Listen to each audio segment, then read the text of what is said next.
Hey everyone, welcome back to the channel. Today I'm in the incredibly, as you can see, misty Richmond Park.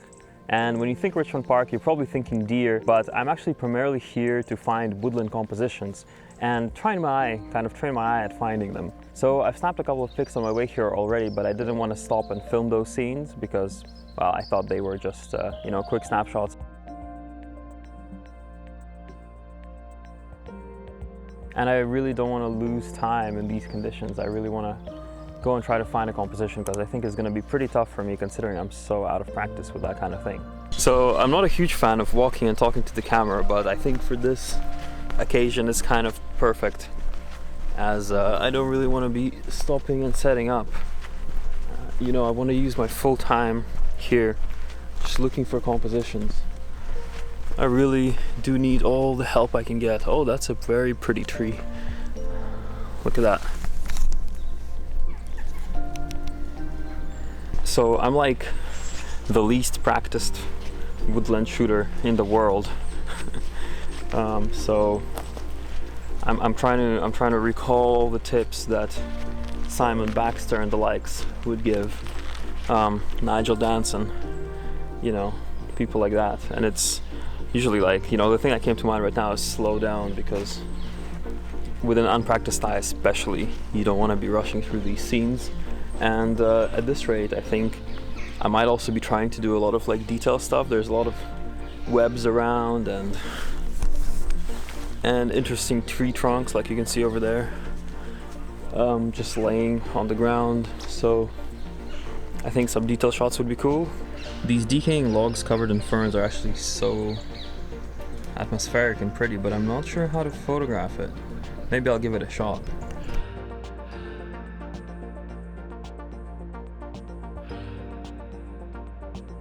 So I'm not busting my tripod out for any of these shots at the moment because if I want maximum image quality, this is just kind of a training for myself and finding compositions kind of in this local to me area, potentially for future shots.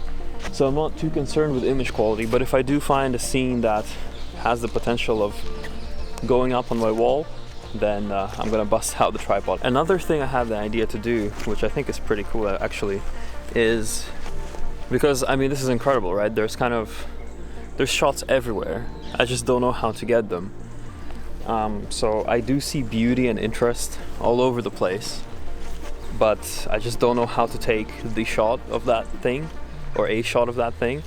So like over there, for example, there's these two trees over there, cut down, but interesting shapes beside each other in the mist. So stuff like that, I'm just gonna take snapshots of it, kind of to show you the scene, to share the scene with you. And maybe, maybe you've got some ideas of how to capture, how to photograph that. And let me know in the comments. And I'll probably look back at it also and maybe think about it and learn from it, hopefully. But I'm gonna take a snapshot of this now. Oh, I think I'm learning lessons already. So this scene here with the two trees, let me show you the scene I was just talking about. So there's two trees over there you can see, and there's another one over here.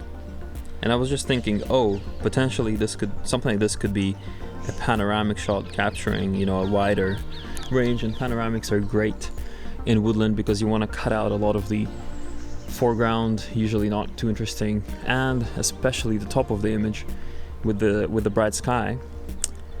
But then I was thinking, hey, that way there in about middle of frame now is much brighter than everywhere else. So I thought, in a misty scene like this, it's not just about the balance of interest in trees and shapes, but it's also the balance of light, like where the light is coming from. You can't really, if I were to take a panoramic like this, we'd have that. In fact, I might try that actually. That looks pretty good. But that area, that lit up area on the left, is much brighter than anything else. So it would put a lot of visual weight on the left of the image, and there isn't much to balance it on the right.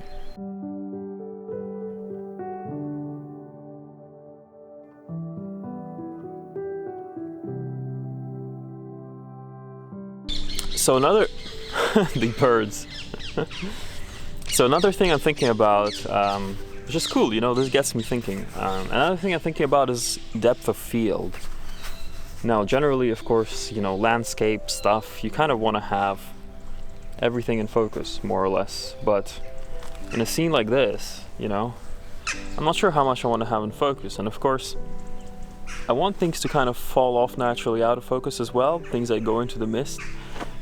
It just looks smooth, like there's no issue. Your eye doesn't go like, oh, that's out of focus, like in a fully clear scene.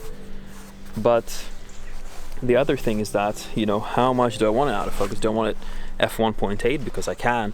Most of the time I'm shooting 2.8 if the subject is further away, and about f4 if it's closer, or f5.6 if it's really close. So that's what I'm kind of going for right now. I'm basically varying it by distance to the subject to make sure that I don't have really, really shallow depth of field, basically. That will be jarring.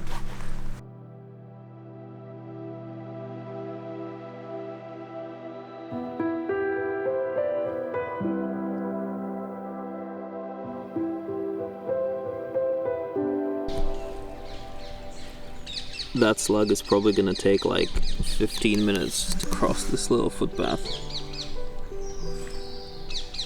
Look at it go. Look at it go. No, scratch that. Might be 30 minutes.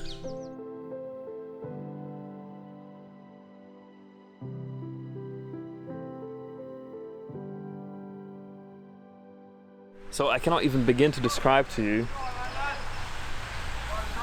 how loud those cyclists are. No, how many spider webs there are on the ground. It's insane. Like where I'm standing right now, I mean, there's too many to count, but let me try to show you.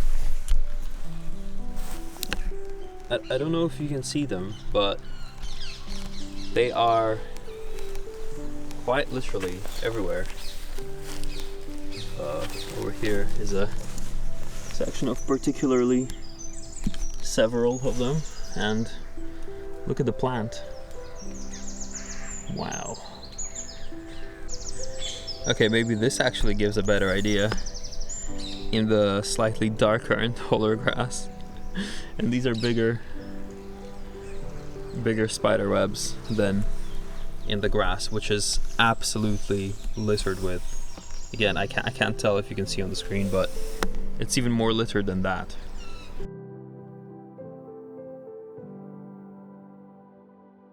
So I've been in this wooded area for a while, and I thought I'd just stay inside, but I'm approaching this clearing now, and I thought, you know, maybe I'd wander out here, look for some isolated trees, just like that one over there. I don't know if you can see it, but that's pretty cool, huh?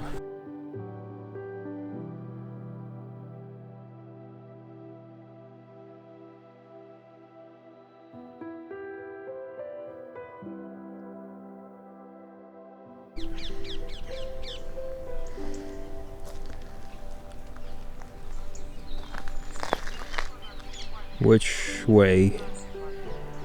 Let's go that way. So I found a nice little quiet place to sit. Thought I'd take a break because I've been walking around for a while. I got here 2 hours ago, and it's crazy that the mist is still holding up so well. I think it's starting to dissipate, but there's still quite a bit of mist around.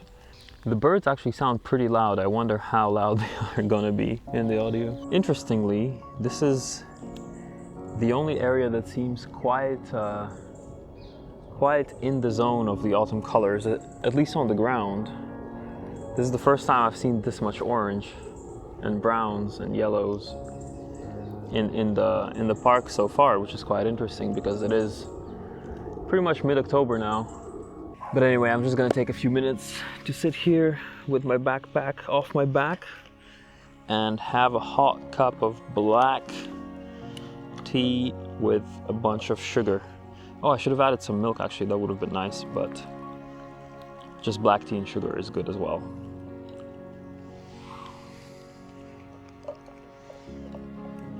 This might actually be one of the best ways to learn woodland photography, is just to sit down like this with with a hot drink, you know, something that makes you slow down and really look around.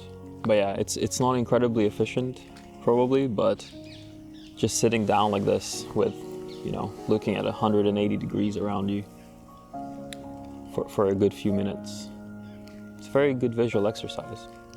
And the slightly funny thing is, I think, well, to me it's a little bit funny and a little bit strange maybe, is the fact that there is not much crossover between different genres. For instance, you know, if I spend 10 or more years walking through Woodland and training my eye to, you know, to be able to spot these birds, to be able to spot, you know, to be able to spot shots. And not necessarily, you know, I guess it begins with noticing details, noticing shots from the perspective that you're looking at them. And then it probably expands to noticing shots, you know, from other perspectives than the one you're looking at that subject from.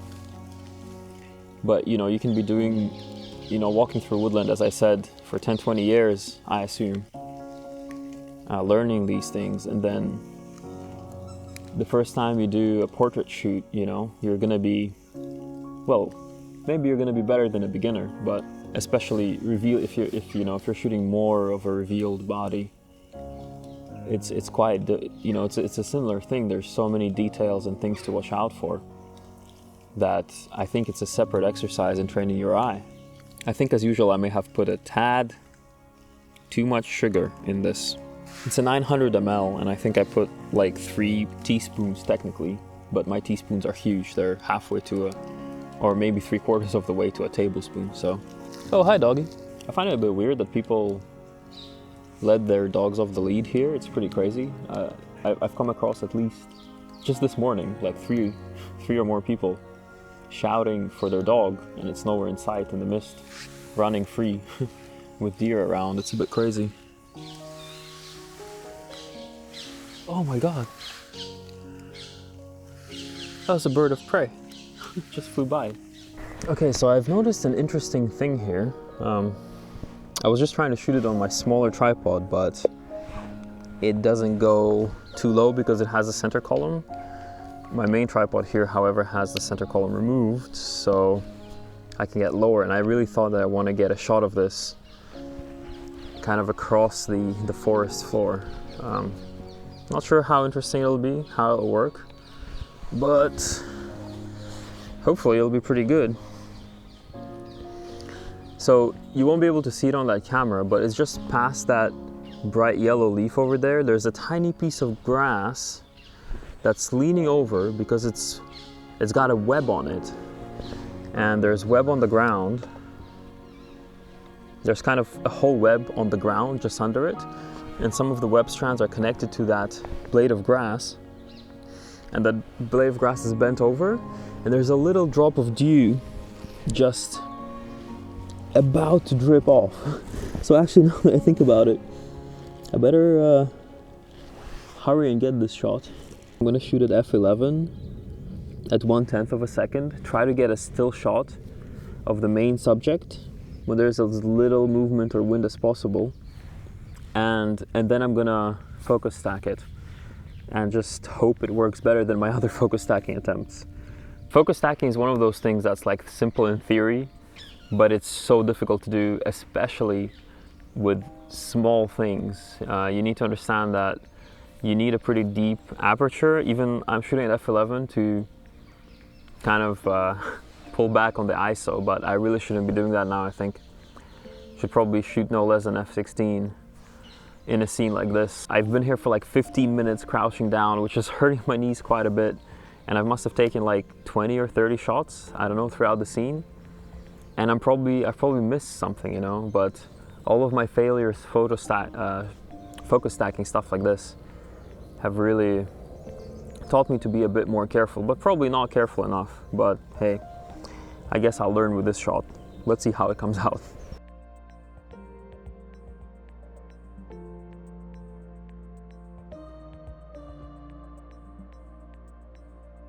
Okay, so I've packed up and I think I'm gonna be heading back home now because this kind of stuff is pretty tiring, especially carrying a bunch of equipment around for someone who's so... Ooh, there's a nice web there. I'm gonna shoot it in a sec. Someone's so out of shape. But on the way back, obviously, I'm still gonna be looking for stuff. And I think this time I'm gonna kind of carry out the exercise of looking up a bit more and looking at the leaves, or at least, you know, eye level rather than down all the time. And in the distance, you know, do a bit of a different thing on the way back.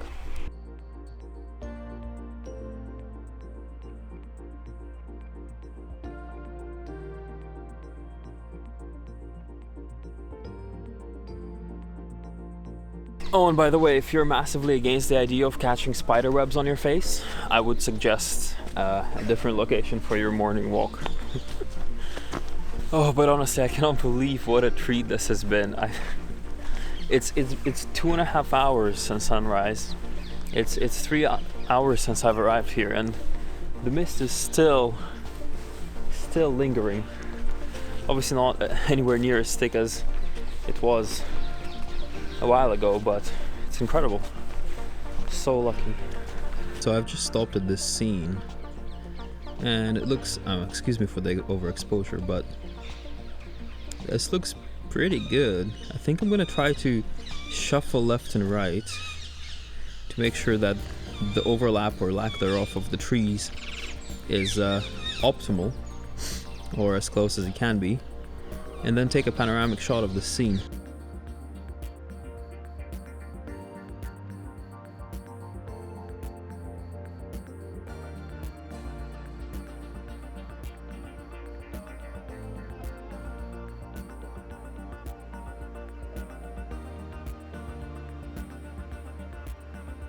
Well, I guess that's pretty much it. I'm almost by the exit now, and I don't think there's anything massively scenic. Actually, let me go off route here, just to walk through some more wooded sections.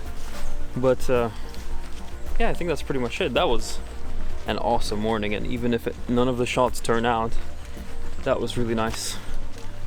Yeah, I think I learned quite a bit actually, and looking forward to coming back.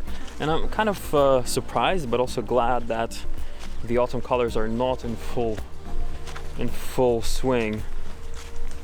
Basically meaning that I still have chances this year to do this kind of stuff. I guess it's pretty dark now, so the ISO is pretty high, but yeah. Thank you for watching, and I'll see you in the next one.